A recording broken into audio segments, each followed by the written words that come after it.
understand and interact with the global world, because that's what we are now. We're not a tiny little country anymore. We're a global economy where everyone is moving from different countries, and the primary mechanism is going to be mobile devices. So it's I fundamentally think that's because of the way that mobile devices and the ability to do something faster, cheaper, and better. Eventually, cash will just go. It's just not going to be there. Over what time frame do you think? I honestly think it's going to be done in the next 10 years. You do? Yes, because we've already seen countries start legislating this. Denmark, as of this year, has started to roll in digital currencies, and by 2030 they've actually said that they're going to stop printing money completely. Okay, so you've heard it here first. Okay. Any other? I don't think it's true, personally. You don't?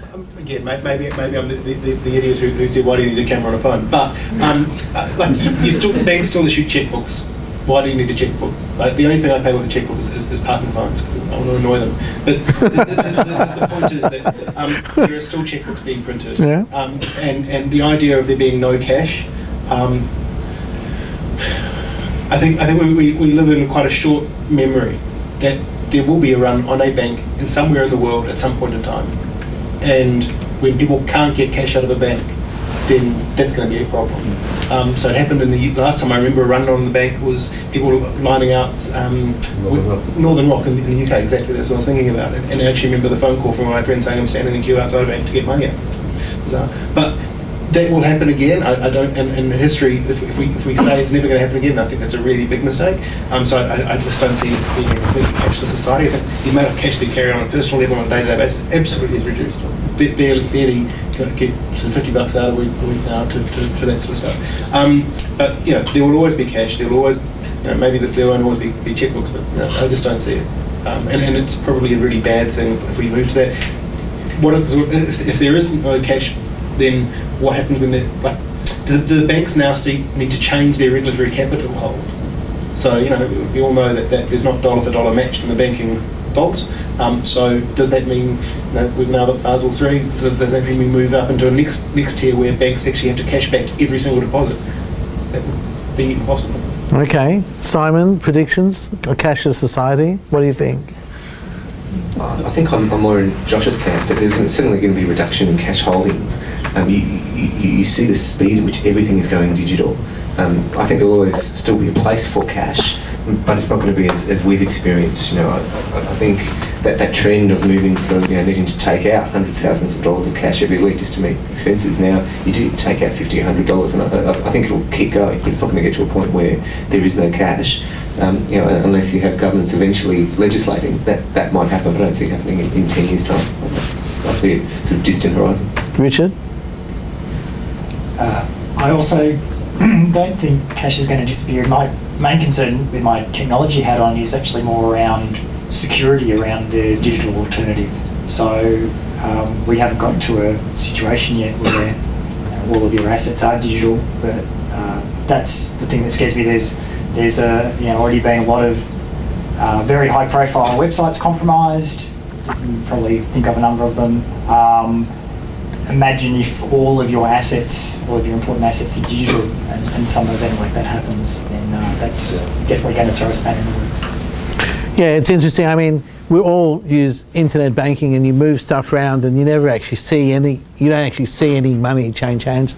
But it does actually give me comfort to think I could actually go to a bank with a bag and say fill it up, and they would. Right, I could actually convert into cash if I wanted to. But it's interesting. I mean, I think from a startup perspective, you should be sharing that vision, because I think it's a good vision. Timing is an issue. I mean, if you remember back to 2000, before the internet bubble burst, in 2000, pre-2000, everyone was going, retail in 5 years, retail's finished. All the shops will shut. In 3 years, newspapers are done. No newspapers. So, and those were the sorts of timelines, predictions. Here we are 16 years later, and yes, we are moving that way with newspapers, but gee, it's taken 16 years, not 3 or 4 years to get there. So it'll be interesting to see what evolves. Another question. I might jump in then. Andrew. Answer some other questions. Bit of a personal question, maybe. Each of you, and Richard might be the exception here, but came from pretty well-paying corporate jobs in your prior lives. You've taken the leap and the big jump to go into whether it's startup or it's the world of the disruptor rather than the incumbent. What made you go that way? How did that journey go for you? And was it a good decision? And yeah, what made you make that decision? So I'm trying to work out whether we go sequentially from small end of town to big end of town. I'm not sure whether you're sitting in the right seat. So should be here or here? Doesn't matter. But do you want to start with the small end of town at the moment, soon to be the big end of town? Soon. It's a great question. So I used to be a management consultant at a business company, and it was a great life. I travelled and partied, and it was an excellent working time. But I guess for me, In that order. I know, yeah, in that order. I guess for me though, consultancy is really good. You do a lot of great work, and you actually interact with so many great people. The projects are amazing, and the intellectual rigor is great. But for me personally, I just felt I had that disconnect between the work that I was doing and the end goal. I could actually never see an outcome. You know, I'm advising CEOs and CFOs on doing strategic plans and all that, but I never get to see them. I never get to see them done. I never get to be there to see the effect and see what my strategic plan or parts of my analysis actually did for them. So I really wanted to have that product-facing, customer-facing experience, and for me, the only way I could figure out to do that is not to join another company, but to start my own. And that's primarily because I saw there was a need in a particular problem, and I thought, you know, I'm not done. I'll give it a go. I guess someone else has done it. If I'm not going to do it, someone else is going to do it. So I guess that was my primary driver.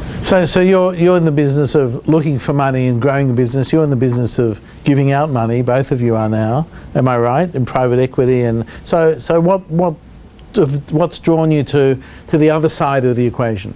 I have to be careful because the one disclosure is Simon and I used to work at the same organisation. Okay. So Was it Investec? Investec. Yes. Okay. But maybe there were I won't say it was organisationally, but it was. I think in terms of the types of work and types of clients that we deal with now.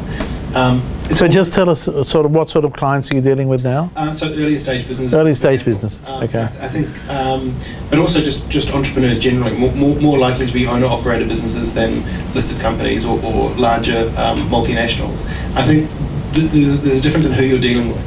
So in a multinational, you're dealing with a person who's got a job, and a person who doesn't look stupid and has to report up the chain and has to kind of meet certain ROIs or certain thresholds, and if it doesn't meet this benchmark, then we can't do it. So that's a very different mindset to an entrepreneur or any either be it a startup or even an established business, who the person making the decision is the man or woman who actually started or the man or woman who's been running it, and they can self-assess their risk. So you can't tell them anything about their own business that they may not already understand. And I think it's a different mindset, and so actually dealing with the owner operator is it makes me happy because you actually deal with the person who can make a decision, not kind of palm it off to somebody who will palm it off to somebody else, who will palm it off to somebody else, and it just frees up the complexity of dealing with people and situations. The number of deals where we've worked on where it could be a situation where somebody wants to buy a business and Australia puts up the acquisition at the same time. Brazil and Spain and Russia are also putting up competing acquisitions, and you find out 4 weeks later, after the global management committee, that thing didn't happen because of a butterfly flapping its wings somewhere. And you kind of go, this is just madness, and it's wasting my life. So that was me. Okay, Simon. So in thinking about my transition from banking, investment banking, to Society One, there were two things that I was looking for. One was ownership and accountability for strategy, and it's quite hard to get that in any sort of medium or large organisation for the same reason that there's a hierarchy, the chain of command, you sort of scope stops somewhere. And I realised that I wanted to get into a much younger organisation, perhaps not as young as starting my own, because of all the issues that come with that, but a late stage startup that was still in control of its own destiny at a level where I could make a difference. So I was owning the operations of the company, strategy of the company as the COO. And the other area that The other issue that pushed me was I found in my work at Investec, I was particularly drawn to clean energy. And I realised it was because I like disruption.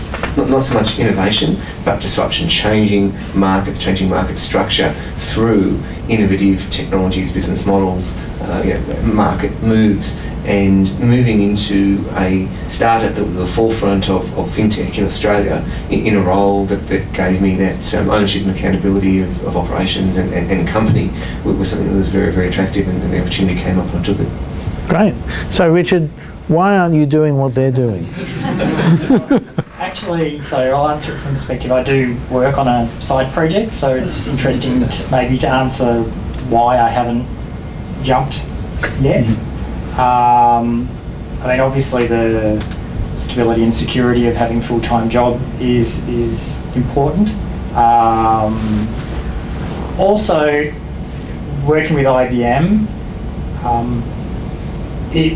it's an extremely diverse range of customers that we get to talk to, so it actually helps me with what I'm working on, and I'm not under any financial pressure I'm not under any pressure from VCs or anyone other than myself to try to achieve what I want to achieve, so I'm sort of managing my own time frame, and I'll jump when I feel ready.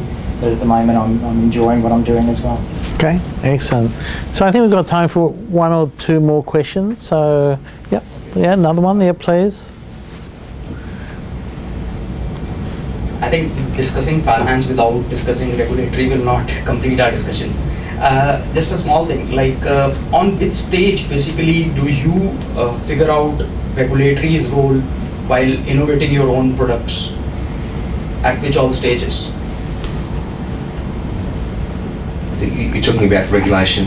Yeah. So if I think about P2P lending in Australia and contrast it to some of the other markets where P2P lending has taken off, it's been a bit of a step in the dark at first in every market because there's been no bespoke P2P regulation. In Society One's case, where they were the trailblazer in Australia, they had to develop their own legal structure hand in hand with the regulator to shoehorn what they were doing into existing ASIC and corpus law structures. And the risk there obviously is that at some time the regulator is going to come in and say, you know what, everybody's been doing things